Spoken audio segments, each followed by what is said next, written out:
Welcome to a journey that threads the iron resolve of Spartan soldiers, the mystic runes of Viking seafarers, and the timeless wisdom of the Hindu Atman into a single tapestry of unshakable self-belief. In the next minutes, you will discover how these ancient lessons can be rewired into modern habits that empower your mind, sharpen your focus, and ignite confidence that holds firm even in the face of chaos. Let us begin. Chapter 1. Sword and Self-Duty, the Spartan Shield. In the spring of 480 BCE, a band of 300 Spartans, led by the legendary King Leonidas, stood at the narrow pass of Thermopylae, facing an army of 500,000 Persian soldiers. History records that the Spartans fought to the last breath, and even though they were outnumbered, they held an unbroken line that inspired awe across all of Greece. The story is not just about might. It is about the Spartan code of training, agoge, where every youth was taught to endure pain, practice discipline, and fear nothing that might impede the collective good. When an elder warrior was asked by a weary child, "What is the price of virtue?" the answer was simple. The price is constant practice, daily sacrifice, and the unyielding belief that one's duty is higher than comfort. The modern lesson of the Spartan shield is easy to translate. In any business, creative pursuit, or personal goal, you face obstacles, adversaries that can feel relentless. What Spartans taught us is that your reaction is governed by your training, not by external conditions. When the quarterly report fell below expectations, the Spartan mindset would have you train further, not retreat under the weight of failure. The discipline is a practice, not a punishment. By setting a habit of daily self-challenge, 5 minutes of early morning exercise, a quick review of your key performance metrics, or a reflection journal, you condition the brain to view setbacks as temporary and surmountable. Apply it today by committing to the 3-minute challenge. Find one element of your current role that you feel sluggish about, perhaps responding to emails, designing a campaign, or working on a manuscript. Set a timer for 3 minutes and tackle it with full concentration. When the timer ends, you have broken the inertia, and you can extend the session at will. The key is to make the challenge short enough to guarantee completion, giving you a surge of accomplishment that builds resilience month after month. In the end, the Spartan spirit reminds us that unshakable belief is forged in practice, not in grand gestures.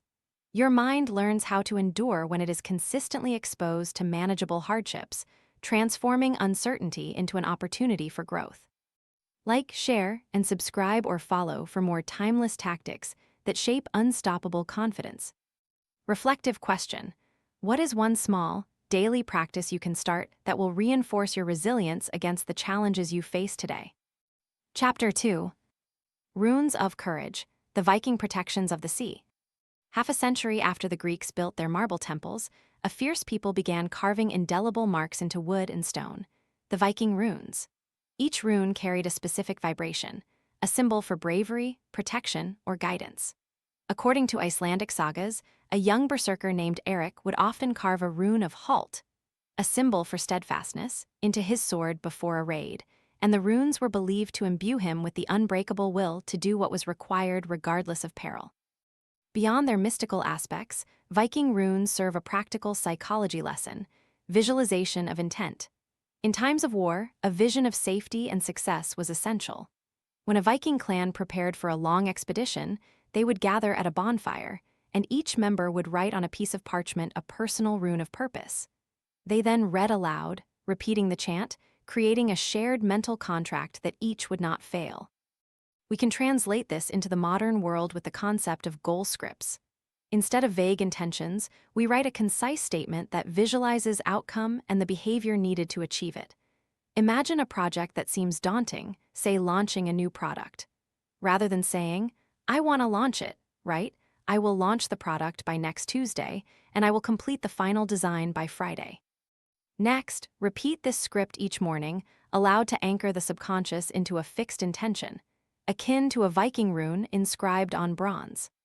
In practice, try this today. Pick a single priority for the day or week. Write its outcome and the steps to get there on a sticky note. Place that note on your computer screen, your desk, or your phone background. Every time you glance at it, you are reading a rune that reinforces your course. Over time, these small, repeated affirmations cultivate a mental landscape where confidence is the default response.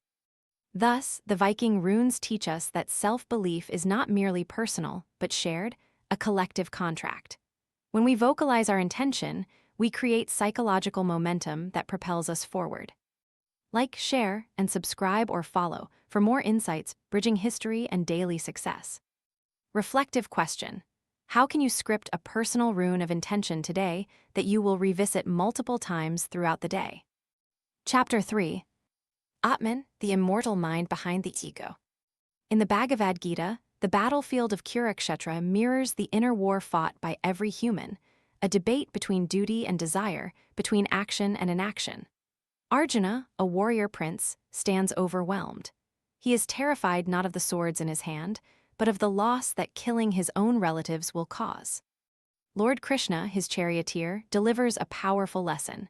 The self-Atman is not the body, emotions, or thoughts. It is an unchanging witness that persists beyond birth, death, and rebirth. The philosophy of Atman is not abstract, it is practical. By recognizing the true self, one is freed from the tyranny of ego and fear. Suppose a marketing manager, Sarah, doubts her presentation every time she steps in front of a room of executives. The Atman perspective would ask, who am I beyond the presenter role? The answer is a mind that perceives, a body that moves, an infinite awareness that is constant. When Sarah remembers that, she no longer fears a single audience. She presents as an expression of deeper capacity. In modern terms, this is the practice of self-observer meditation or even a 1-minute pause before speaking, asking, what is my underlying sense of self? What is the part of me that is resilient, honest, and capable? This brief check-in removes the immediacy of external validation, allowing your deeper confidence to surface. Apply it today by conducting a 1-minute check-in. Whenever you find yourself hesitating, before an email, a meeting, or a call, pause, breathe, and remind yourself of your inner core. It is as simple as I am not my anxiety, I am the calm center behind it. Practice this at least once daily for a week. You will notice the difference in how quickly you begin tasks, how steady your voice is during discussions, and how firmly you hold your opinions. Thus, the Atman lesson reminds us that the foundation of unshakable self-belief is not a fragile ego, but a grounded sense of identity that persists beyond immediate circumstances. Like, share, and subscribe or follow for more transformative ideas rooted in ancient wisdom. Reflective question. In what situations does your ego most actively interfere with your self-belief, and how could you access a deeper sense of self in those moments? Philosophy Spotlight. Vedanta and Hindu philosophy, the path of self-knowledge. Vedanta, derived from the Sanskrit Veda, knowledge, is the late-stage philosophical culmination of the Indian Upanishads. At its core, Vedanta argues that the ultimate reality, Brahman, and the individual soul, Atman, are one. The world appears as Maya, a transient illusion masking the unity of all. The key insight is that liberation, moksha, comes not from external action alone, but from realizing that you are not separate from the universe. A pivotal figure in this tradition is Swami Vivekananda, 1863–1902. He famously proclaimed, "Arise, awake, and stop not until the goal is reached," while underscoring that faith in self is the only true religion. His speeches to Congress in 1893 emphasized that every individual holds the potential for greatness, not because of external validation, but because of an inherent, unbounded consciousness. 3 lessons from Vedanta for your modern path. 1. Know your true self before changing your life. Before adopting new habits or changing roles, spend time in introspective practice, journaling, meditation, or even a quiet walk, asking who you truly are. This reduces the tendency to chase fleeting achievements and anchors ambition in self-faith. 2. Detach from outcomes, attach to process.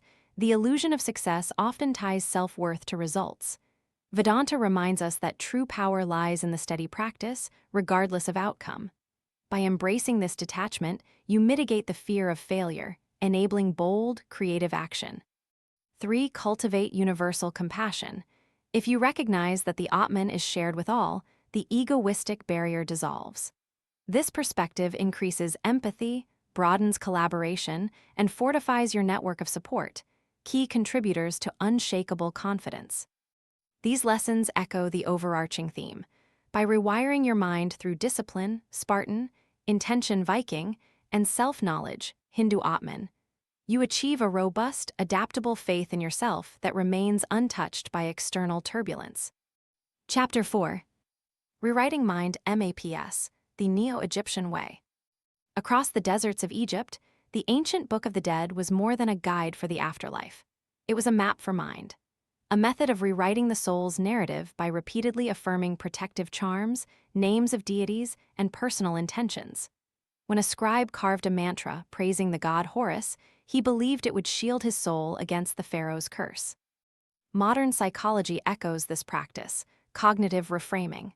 A therapist might ask you to rewrite a negative belief, "I am not capable of leading this team," into a positive counterclaim, "I bring unique strengths to team leadership." The ancient Egyptians, in essence, manually rewired the internal narrative through repetitive inscription. To apply the Egyptian concept today, start a narrative rewrite journal. Pick one belief that limits you, perhaps "I am too young to command an office," or "I will never win a pitch." Write a counter-narrative that asserts the opposite, add supporting facts, then repeat it aloud every morning. Just as the Egyptians etched their words onto papyrus, this practice makes the belief a living reality in your mind. Over time, your brain will treat the new narrative as auto-true. Because the rewriting process involves sensory input, writing, speaking, hearing, you create stronger neural pathways that reinforce the new belief. This is precisely the kind of mental rewiring that produces lasting self-belief in the high-stakes world of business or personal challenges. Like, share, and subscribe or follow for more ancient yet effective tools to retrain your mind's defaults. Reflective question: which limiting belief will you rewrite today, and what concrete evidence will you use to support your new narrative? Chapter 5. The Unified Champion, from Spartans to Rune wrote Atman. Imagine a modern entrepreneur named Maya, who, after 3 failed startups, feels like she is stuck in a relentless loop of failure. She consults a mentor who shares the Spartan lesson of disciplined practice, the Viking rune of intention, and the Atman lesson of deep self-presence. Maya then adopts a routine. Every early morning she runs for 10 minutes, Spartan, writes a concise, "Today's success," mantra, Viking, and spends 5 minutes in silent meditation reflecting on her true self, Atman. 5 days later, she lands a significant partnership that propels her company forward. Maya's transformation illustrates that ancient lessons are not separate doctrines, but complementary gears. Discipline trains the muscle, intention sets the direction, and self-knowledge provides resilience. When combined, they form a self-belief that does not waver in the face of failure because it is rooted not in external validation, but in a deep internal conviction that you are an agent of change, a purpose-driven creator. In closing, the lessons of the Spartan shield, Viking runes, and Hindu Atman together reveal a universal truth. Your greatest potential is unlocked when you 1. Practice relentlessly, 2. Visualize with intention, and 3. Acknowledge your intrinsic worth. The more you weave these habits into daily life, the less you will let fear dictate your path, and the more you can manifest the confidence you desire. Like, share, and subscribe or follow for more journeys through wise ages, modern tactics, and empowering insights. Reflective question: which 3 practices, Spartan discipline, Viking intention, or Atman presence, do you feel most ready to integrate into your life today, and why?